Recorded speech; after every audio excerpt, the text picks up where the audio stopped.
Nous sommes en 1896 et une armée européenne est sur le point d'être massacrée en Afrique. Pas par des tribus isolées, par un empire organisé, armé, stratégique. Ce jour-là, toute l'Europe va comprendre qu'il existe un pays sur ce continent qu'elle ne pourra jamais soumettre. Un pays qui va humilier l'une des grandes puissances coloniales devant le monde entier.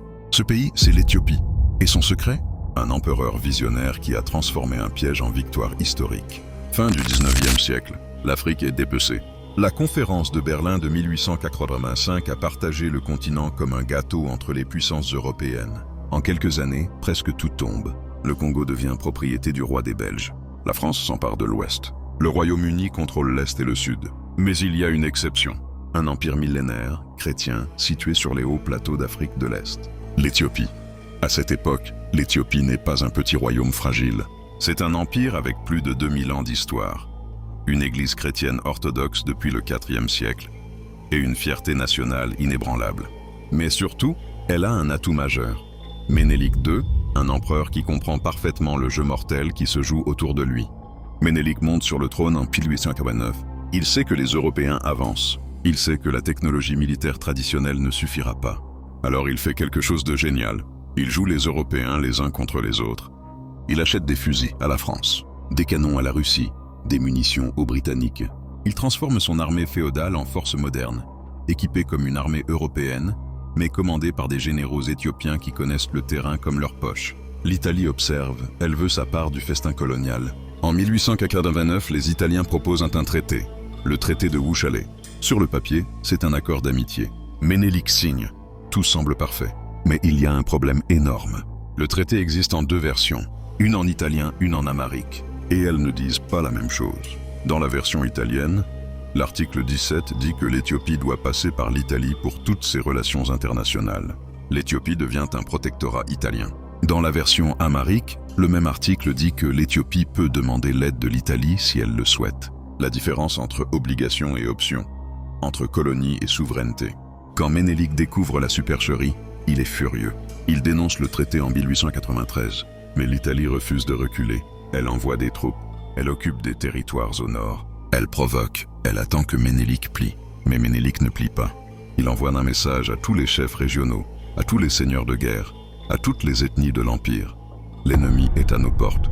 Si nous ne nous unissons pas maintenant, nous tomberons séparément. Et pour la première fois depuis longtemps, l'Éthiopie s'unit vraiment. Des dizaines de milliers d'hommes convergent vers le nord. Paysans, nobles, guerriers, tous armés, tous déterminés.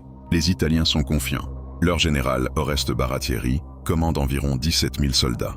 Il pense que c'est largement suffisant. Mais il ignore une chose cruciale. Ménélik a rassemblé une armée de 100 000 hommes, 100 000 équipés de fusils modernes, organisés, disciplinés. Mars 1896. Les deux armées se font face près d'un village appelé Adoua. La bataille va commencer. Et elle va changer l'histoire de l'Afrique pour toujours. Mais ce qui va se passer à Adoua ne sera pas une simple victoire. Ce sera un massacre, un effondrement total. Découvrez comment dans la prochain chapitre. 1er mars 1896, avant l'aube. Dans les montagnes du nord de l'Éthiopie, 17 000 soldats italiens avancent dans l'obscurité. Ils sont fatigués, mal ravitaillés, mais confiants. Leur général leur a dit que les Éthiopiens ne sont pas de taille. Mais au lever du soleil, ils découvrent la vérité. Face à eux, sur les collines, une armée colossale. 100 000 guerriers éthiopiens. Le piège est refermé. Et dans quelques heures, l'Italie va vivre l'une des pires défaites militaires de son histoire. La bataille commence dans la confusion. Les Italiens ont avancé de nuit avec des cartes imprécises. Leurs 3 brigades se sont séparées, pensant encercler l'ennemi. Mais à l'aube, elles réalisent qu'elles sont isolées et que l'armée éthiopienne ne recule pas. Elle attaque massivement. Ménélik II observe depuis une position surélevée. À ses côtés, l'impératrice Taïtou Bétul, qui a elle-même mobilisé des troupes. Ménélik a tout planifié. Il a positionné ses forces sur les hauteurs. Il a coupé les lignes de ravitaillement italiennes. Et maintenant, il donne l'ordre. L'assaut éthiopien est brutal. Des vagues de guerriers déferlent sur les positions italiennes. Pas des charges désorganisées, des attaques coordonnées, disciplinées. Les Italiens tirent, leurs fusils crachent, leurs canons tonnent, mais ils sont submergés. Pour chaque Éthiopien qui tombe, 10 autres avancent. Les brigades italiennes tentent de se replier, mais elles sont encerclées. L'une après l'autre, elles sont anéanties. Les soldats italiens se battent avec courage, mais c'est inutile. Ils sont trop peu nombreux, trop isolés. La bataille dure une journée. À la fin, le bilan est catastrophique. Entre 7 000 et 10 000 soldats italiens et érythréens sont morts. Des milliers sont prisonniers. Le général Baratieri s'enfuit avec les survivants. L'armée italienne n'existe plus. Les Éthiopiens ont perdu environ 7 000 hommes. Mais ils ont gagné, et pas seulement une bataille. Ils ont gagné leur indépendance. La nouvelle se propage comme une traînée de poudre en Europe. C'est un choc. Une armée européenne moderne a été écrasée par une armée africaine. Les journaux italiens parlent de catastrophe nationale. Le gouvernement tombe. Comment est-ce possible? Comment une nation africaine a-t-elle pu infliger une telle défaite? Les autres puissances observent, sidérées. La France, le Royaume-Uni, l'Allemagne, tous avaient sous-estimé l'Éthiopie. Adwa prouve le contraire. Et ce message résonne dans tout le continent. Les résistants anticoloniaux parlent d'Adwa comme d'un symbole. Si l'Éthiopie peut vaincre l'Europe, alors l'espoir existe. Mais pourquoi l'Éthiopie a-t-elle réussi là où tant d'autres ont échoué? Parce que Ménélik n'était pas seulement un général brillant, c'était aussi un diplomate redoutable. Après Adwa, il négocie. Il propose un traité de paix. L'Italie accepte. Le traité d'Addis Abeba est signé en octobre 1896. L'Italie reconnaît officiellement l'indépendance totale de l'Éthiopie. Ménélik continue de jouer les puissances les unes contre les autres. Il signe des traités avec la France. Il reçoit des conseillers russes. Il négocie avec les Britanniques. Il maintient un équilibre précaire mais efficace. Et il modernise le pays. Il fait construire des routes, il introduit le télégraphe. Il fonde Addis Abeba comme nouvelle capitale. Il transforme l'Éthiopie en État moderne, capable de rivaliser avec les puissances régionales. Adwa devient un mythe, un symbole de résistance africaine. Des décennies plus tard, les leaders africains invoquent encore Adwa, comme Nkrumah, Jomo Kenyatta, Julius Nyerere. Tous voient dans Adwa la preuve que les Africains peuvent vaincre les colonisateurs. Mais un secret géopolitique et religieux explique aussi pourquoi ce pays a survécu là où tous les autres sont tombés. Un secret que l'Europe connaissait. La réponse dans ce chapitre. Le secret de l'Éthiopie. Pourquoi l'Éthiopie? Pourquoi ce pays et aucun autre en Afrique subsaharienne a-t-il échappé à la colonisation?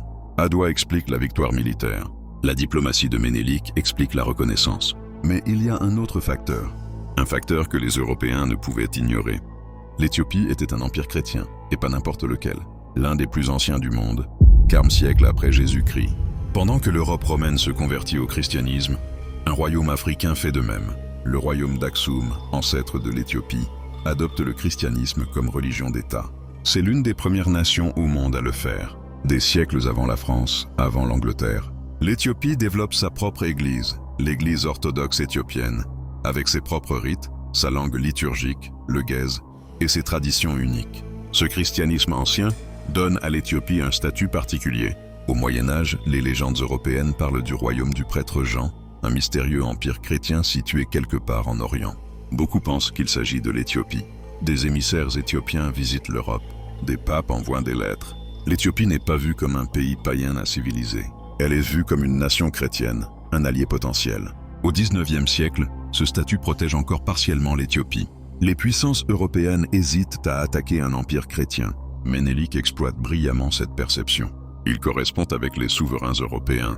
Il rappelle constamment que l'Éthiopie est chrétienne, alliée naturelle de l'Europe contre l'expansion musulmane.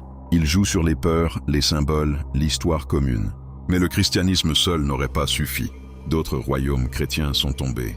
Le Congo avait des rois baptisés. Ce qui sauve vraiment l'Éthiopie, c'est la combinaison de facteurs. Le christianisme donne un statut diplomatique. La géographie montagneuse rend l'invasion difficile. La modernisation militaire donne les moyens de se défendre. Et surtout, la division entre Européens empêche une coalition. Car voilà le secret ultime. Les Européens se détestent entre eux autant qu'ils convoitent l'Afrique. La France ne veut pas que l'Italie devienne trop puissante. Le Royaume-Uni surveille la France. La Russie soutient l'Éthiopie pour embêter les Britanniques. Ménélik comprend ce jeu mortel. Il transforme l'Éthiopie en pion stratégique que personne ne veut voir disparaître. Après Adwa, aucune autre puissance n'essaie d'envahir l'Éthiopie. Pas par respect, par calcul. Attaquer l'Éthiopie demanderait des ressources énormes. L'humiliation italienne a prouvé que ce ne serait pas facile. De plus, laisser l'Éthiopie indépendante permet de maintenir un équilibre régional. 1935. L'Italie fasciste de Mussolini tente une revanche. Elle envahit avec des gaz toxiques, des bombardements massifs. Cette fois, l'Éthiopie tombe. Mais l'occupation ne dure que 5 ans. En 1941, avec l'aide britannique, l'empereur Haïlé Sélassié reprend le pouvoir. l'Éthiopie retrouve son indépendance. Aujourd'hui, l'Éthiopie reste le seul pays d'Afrique à n'avoir jamais été véritablement colonisé. Elle est devenue le siège de l'Union africaine, un symbole de fierté, de résistance, de dignité. Adwa n'est pas juste une bataille oubliée. C'est un rappel que la détermination, l'intelligence et l'unité peuvent vaincre les forces les plus puissantes. L'Éthiopie a prouvé qu'un pays africain pouvait affronter l'Europe et gagner. Pas par chance, par préparation et courage. Si cette histoire t'a marqué, laisse un commentaire avec et partage cette vidéo. Abonne-toi pour plus d'histoires cachées. Quelle bataille oubliée veux-tu que je raconte? À bientôt.